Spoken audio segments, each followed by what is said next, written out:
Hello! Welcome back to the channel name the exam.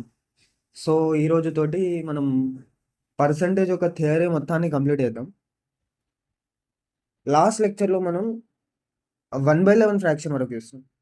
అది time table వస్తది. 1/11 9.09, 5/11 45.45. So, ఇట్లా మనం 1/11 ఫ్రాక్షన్ వరకు చూస్తాం. ఇప్పుడు ఈ లెక్చర్‌లో 1/12 ఫ్రాక్షన్ చూద్దాం. 1/12 తర్వాత 1/12 తర్వాత కొన్ని important percentages and their fractions చూద్దాం. సో, అక్కడితోటి పర్సెంటేజ్ యొక్క థియరీ అయిపోతది. మనం మంచి ప్రాబ్లమ్స్ చేద్దాం తర్వాత. ఇప్పుడు 1/12 అంటే నాకు ఆల్రెడీ తెలుసు. 1/12. 1/12 అంటే 8.33%. 8.33%. తర్వాత 2/12. 2/12 అంటే 1/6. 1/6 అంటే 16.66. ఇది మనకు ఆల్రెడీ తెలుసు. తెలిసినవి రాయని ఈ లెక్కలు. 2/12 తర్వాత 3/12. 3/12 అంటే 1/4. 1/4 అంటే 25%. 1/4 అంటే 25%. సో, 3/12 తర్వాత తెలుసు కాబట్టి 4/12 కూడా. 4/12 అంటే 1/3. 1/3. 1/3 కాబట్టి అది మనకు తెలుసు 33% అని. 33.33%. సో, 4/12 కూడా రాయాలి. దాని తర్వాత 5/12. 5/12ని మీరు డైరెక్ట్ 41.66 అని గుర్తుపెట్టు పర్సెంటేజ్. 5/12 అంటే 41.66%. ఇది గుర్తుపెట్టుకోండి. ఒకవేళ మీకు గుర్తు లేకుంటే దీన్ని 8 ప్లస్ 1/3 అని రాయొచ్చు. 1/12 నుంచి 5/12 పోవాలంటే ఇంటూ 5 చేయాలి. ఇంటూ 5 చేస్తే 40 ప్లస్ 5/3. 40 ప్లస్ 5/3. 40 ప్లస్ 5/3 అంటే 40 ప్లస్ 1.66 అంటే 41.66.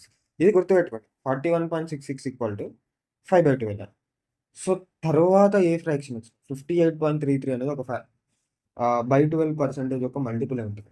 ఏంటంటే 58.33. 58.33ని ఈ పర్సెంటేజ్‌ని ఫ్రాక్షన్స్‌లోకి మార్చాలంటే 50 ప్లస్ 8.33 అని రాయాలి. 50 ప్లస్ 8.33 అంటే ఇది 1/12. ఇది 6/12. మొత్తం యాడ్ చేస్తే 7/12. 7/12 అంటే 58.33. ఇది గుర్తుపెట్టుకోకండి. 50 ప్లస్ 8.33 1/6 ప్లస్ 6/12 అంటే 6 ప్లస్ 1 7 మొత్తం 7/12. ఈ విధంగా మీరు గుర్తుపెట్టుకోండి. అర్థమైంది కదా! డిరైవ్ చేసుకోండి. మనకు తెలిసిన ఫ్రాక్షన్స్ నుంచి కొత్త ఫ్రాక్షన్‌ని మీరు డిరైవ్ చేసుకోండి. మిగతా ఏవి గుర్తుపెట్టుకోవాల్సిన అవసరం లేదు. 1/12 యొక్క మల్టిపుల్స్‌లో. ఒకటి 1/12 ఈక్వల్ టు 8.33% అని గుర్తుపెట్టుకోండి. 2 5/12 ఈక్వల్ టు 41.66% అని గుర్తుపెట్టుకోండి. సో, దీని తర్వాత 1/13 మనము గుర్తుపెట్టుకోవడం చాలా కష్టం. 1/13 7.6 సంథింగ్ వస్తది. అది మనం గుర్తుపెట్టుకోలేం. గుర్తుపెట్టుకోవాల్సిన అవసరం ఉంది. కాంపిటీటివ్ ఎగ్జామ్‌లో ఇప్పటివరకు ఏ ఫ్రాక్షన్స్ అయితే చెప్పినామో ఆ ఫ్రాక్షన్స్ గుర్తుపెట్టుకోండి. అవి కాకుండా కొన్ని ఫ్రాక్షన్స్ ఫ్రీక్వెంట్‌గా రిపీట్ అవుతాయి. ఆ ఫ్రాక్షన్స్ మనం ఇప్పుడు చూద్దాం. ఒకటేందంటే 5%. 5% అంటే 1/20. ఇంకొకటేందంటే 4%. 4% అంటే 1/25. 4% అంటే 1/25. 5% 4% నుంచి మనం చాలా పర్సెంటేజెస్‌ని డెరైవ్ చేయొచ్చు. ఫర్ ఎగ్జాంపుల్ మనము 45% తీసుకున్నామనుకో. దీనికి ఇంటూ 9 చేస్తున్నాం కాబట్టి దీనికి కూడా ఇంటూ 9 చేయాలి. 9/20. 155% తీసుకున్నామనుకో. 155%. 100 ప్లస్ 55 అని రాయండి. 55% అంటే 5 ఇంటూ 11 55% కాబట్టి 11/20 అయితది 55%. 11/20 దానికి 100 యాడ్ అయ్యింది కాబట్టి 20/20ని యాడ్ చేస్తాం. అర్థమైంది కదా! దీన్ని 100 ప్లస్ 55 అని రాయాలి. 100 అంటే 20/20, 55 అంటే 11/20. ఈ రెండిటిని యాడ్ చేస్తే 31/20 వస్తది. ఈ 31/20 అనేది 155%. సో, ఇప్పుడు ఇదయిపోయినంక 265%ని ఫ్రాక్షన్‌గా మీరు రిప్రజెంట్ చేయండి.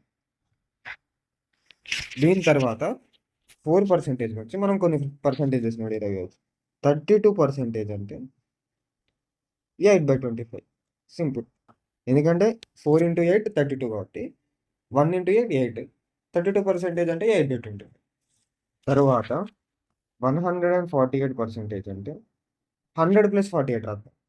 48% అంటే 4 × 12 48 కాబట్టి 1 × 12 12 12/25 48%. దానికి 100 యాడ్ చేస్తున్నాం కాబట్టి 25/25 అని రాయాలి.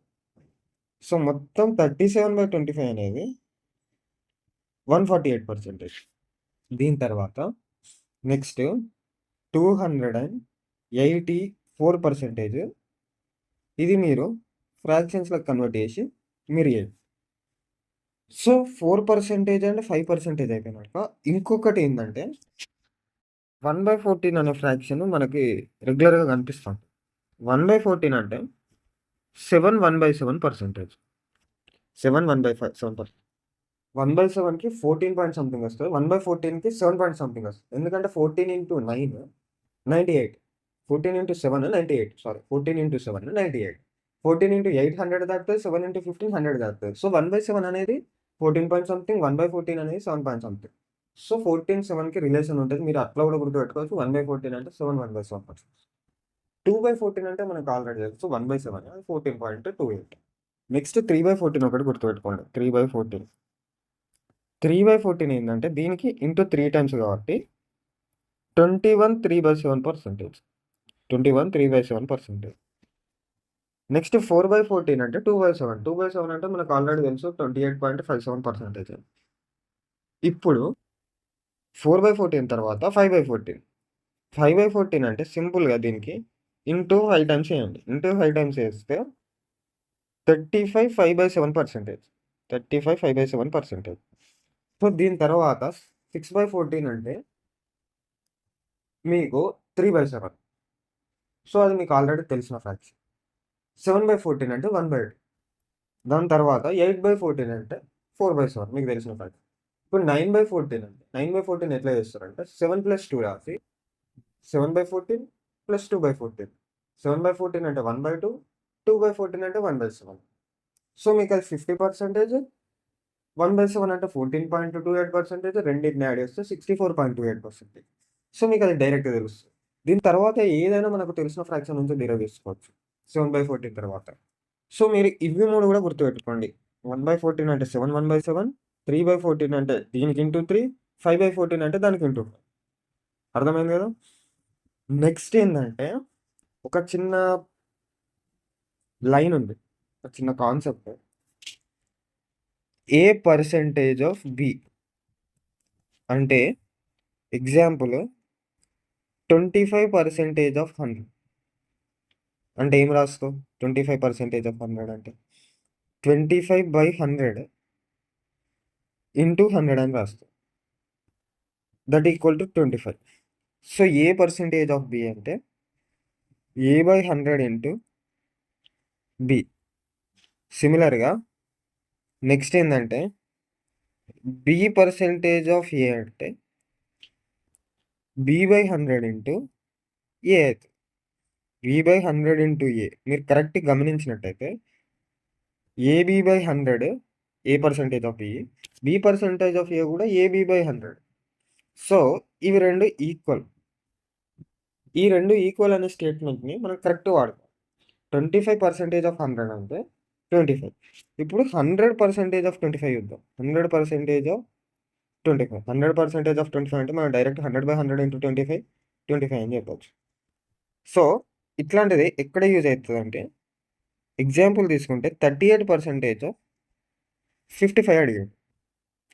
38% అనేది మీకు సింప్లిఫికేషన్ ఈజీగా ఉంటది. సో దీన్ని ఎట్లా రాసుకోవచ్చు అంటే 55% ఆఫ్ 38 అని రాసుకోవచ్చు. 55% ఆఫ్ 38 అని రాసుకోవచ్చు. ఈ 55ని 50% ప్లస్ 5% అని రాసుకోవచ్చు. ఇప్పుడు 50% ఆఫ్ 38 అంటే దానికి హాఫ్ అంటే 19. 5% ఆఫ్ 38 అంటే ఈ 50% ఆఫ్ 38కి బై 10 చేయాలి. అప్పుడు 5% వస్తుంది. సో 19కి బై 10 చేస్తే 1.9 వస్తుంది. సో 55%ని 50 + 5% రాసుకోవచ్చు. 50% ఆఫ్ 38 19. 5% of 38 19కి by 10. ఎందుకంటే 50కి బై 10 5% కాబట్టి 19కి బై 10 1.9 అనేది 5% ఆఫ్ 39. ఈ రెండింటిని యాడ్ చేస్తే 20.9. నేను ఇది రాసి మీకు ఎక్స్ప్లెయిన్ చేసిన కాబట్టి చాలా సులభం. మీరు ఒకసారి కరెక్ట్ ఆలోచించి చూడండి. 55% ఆఫ్ 38 అంటే 50% of 38 plus 5% of 38, 50% of 38 19, 5% of 38 19/10 1.9, 19 plus 1.9 20.9 అని మీరు ఇదంతా మైండ్లో వేయచ్చు. సో మీకు అంత టైం పట్టదు. అర్థమైంది కదా? ఇప్పటి నుంచి మనం ప్రాబ్లమ్ స్టార్ట్ చేస్తున్నాం. ఇప్పుడు ఇక్కడ ఏమని ఇచ్చిందంటే 5% of A is equals to be అని ఇచ్చింది. 5% అంటే 1/20 కాబట్టి a/20 is equals to be అని ఇచ్చింది. నెక్స్ట్ ఏం అడిగిండంటే b% ఆఫ్ 20 అని అడిగాడు. b% కాడ b ప్లేస్లో ఏ పెడితే a/20% ఆఫ్ 20 ఎంత అని అడిగాడు. సో ఇది ఆప్షన్స్లో లేదు కాబట్టి దీన్ని ఎట్లా రాయొచ్చు? 20% ఆఫ్ a/20 అని కూడా రాయొచ్చు. 20% ఆఫ్ a/20 అని రాస్తే option C is the correct answer. So ఇట్లా ఈజీ క్వశ్చన్స్ కూడా ప్రీవియస్ ఇయర్లో ఎస్ఎస్సిలో అడిగింది. ఇప్పుడు నెక్స్ట్ క్వశ్చన్కి వస్తే price of the book is 16.66% more than the price of the pen అన్నాడు. 16.66 అంటే మనకు 1/6 అని తెలుసు. బుక్ ప్రైస్ పెన్ ప్రైస్ కంటే 16.66% ఎక్కువ ఉంది. సో ఫస్ట్ మనం బుక్ పెన్ తీసుకుంటే పెన్ ప్రైస్ 6 అంటే బుక్ ప్రైస్ పెన్ ప్రైస్ కంటే 16.66% ఎక్కువ ఉంది. 6లో 16.66% 1, ఎందుకంటే 16.66% 1/6. So book price pen price కంటే 16.66 ఎక్కువ ఉందంటే 6తో కంపేర్ చేస్తే 1 ఎక్కువ ఉంది.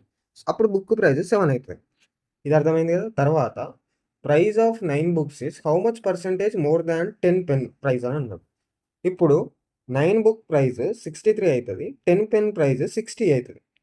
అర్థమైంది కదా? 7 × 9 63, 6 × 10 60.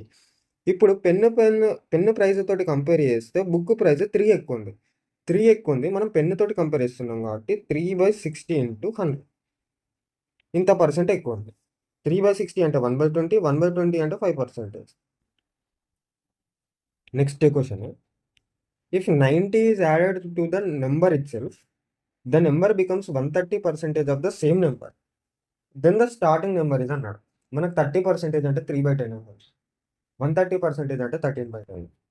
సో ఇనిషియల్ నెంబర్ 10 అనుకుంటే final number 130% of initial number కాబట్టి 13 అవుతుంది. ఇది ఫైనల్ నెంబర్, ఇది ఇనిషియల్ నెంబర్. ఇప్పుడు ఈ రెండింటి మధ్యలో డిఫరెన్స్ 3 90కి ఈక్వల్. ఎందుకంటే ఇక్కడ నుంచి ఇక్కడికి +3 అయింది. ఆ +3 +90, ఎందుకంటే 90 యాడ్ చేసిండ అన్నాడు. 3 90కి ఈక్వల్ అయితే 1 30కి ఈక్వల్ అవుతుంది. మనకు స్టార్టింగ్ నెంబర్ అడిగింది కాబట్టి 10 ఏమవుతుంది? 300కి ఈక్వల్ అవుతుంది. So option B is the correct answer. Next question, similar type of question. If 25 is added to the same number becomes 116%, what is the starting number అన్నాడు. ఇది homework question number 1. Next question ఏంటంటే, if 25% of a number is added to itself, then number becomes 500. అప్పుడు ఆ number ఎంత అన్నాడు. 25% అంటే 1/4 కాబట్టి initial నెంబర్ని 4 అనుకుంటాం. 4 ఫైనల్ నెంబర్ ఏమవుతుందంటే దీనికి 25% యాడ్ చేస్తారు. 4లో 25% అంటే 1 యాడ్ చేస్తే ఫైనల్ నెంబర్ 5 అవుతుంది. 4 + 1 5 అవుతుంది. So initial number is to final number 4:5. Final number 500 అని ఇచ్చిండు. 5 పార్ట్స్ 500 అంటే 4 పార్ట్స్ 400కి ఈక్వల్ అవుతుంది. So 400 is the correct answer. Next question ఏంటంటే, A number is reduced by 37.5%, then number becomes 950. What is the starting number అని అడిగి. ఇప్పుడు 37.5% అంటే 3/8. సో ఇనిషియల్ నెంబర్ 8 తీసుకుంటే ఇట్ ఈస్ రెడ్యూస్డ్ బై 37.5. 8లో 37.5 3 తగ్గిస్తే 8లో 5 అవుతుంది. సో ఫైనల్ నెంబర్ 5 అవుతుంది. ఈ 5 950కి ఈక్వల్, అంటే 1 190కి ఈక్వల్. ఇప్పుడు వాడు ఏం అడిగిండంటే స్టార్టింగ్ నెంబర్ ఎంత అని అడిగింది. స్టార్టింగ్ నెంబర్ 8 190 × 8 అవుతుంది, అది 150. 19 అయితే 152. So 1520. So option A is the correct answer. So మీకు 19 టేబుల్ తొందర రావాలి, మీరు 20 వరకు టేబుల్స్ చూసుకోండి. సో ఇక్కడితోటి మనకి 4th లెక్చర్ ఆఫ్ పర్సెంటేజ్ అయిపోయింది. మీకు కంటెంట్ నచ్చినట్టయితే please do like, share and subscribe. Thank you.